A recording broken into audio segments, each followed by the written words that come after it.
BJP ruling లో ఉంది, బీజేపీకి మిత్రపక్షాలన్నీ ఆటోమేటిక్ గా అమలు చేస్తాయి కాదనవు కదా.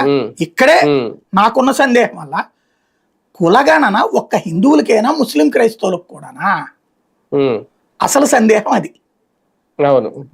ముస్లింల్లోనూ కులాలు ఉన్నాయి, క్రైస్తవుల్లోనూ కులాలు ఉన్నాయి, కాకపోతే దాన్ని వర్గాలు అంటారు లేదా ఏదో పేరు చెప్తారు దానికి, అంతే కదా. ఇప్పుడు క్రైస్తవులు కూడా చాలా మంది ఈలో ఉన్నారు కదా, అది వేరు, అది ఉంటది. ప్లస్ ఇక్కడ కాన్సెప్ట్ అలా నేను అనేది ఇప్పుడు ముస్లింల్లోనే అహ్మదీలు, పాషండాలు, లేకపోతే కసాయిలు, ఇట్లాగా రకరకాలు ఉన్నాయి కదా, షియా సున్ని ఇట్లా వర్గాలు ఉన్నాయి కదా.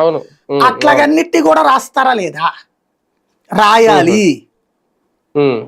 అప్పుడు ఆయా వర్గాల్లో కూడా నాయకులు పుట్టుకొస్తారు. ఇప్పుడు అట్లాగే క్రైస్తవంలో పెంతెకోస్తు, కేథలిక్, బాప్టిస్ట్ ఇట్లాగ రకరకాలు ఉన్నాయి.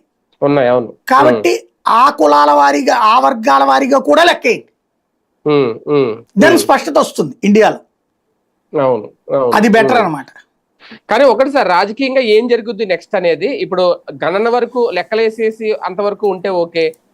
సోషల్ ఇంజనీరింగ్ కి రేపొద్దున రాజకీయాలకి ఇదే కీలకమైతే ఆల్రెడీ ఒక్కొక్కసారి ఆ ప్రాజెక్టులు ఫెయిల్ అవుతున్నాయి. ఫర్ ఎగ్జాంపుల్ ఆంధ్రప్రదేశ్ భారీ సోషల్ ఇంజనీరింగ్ తో వచ్చారు జగన్మోహన్ రెడ్డి గారు.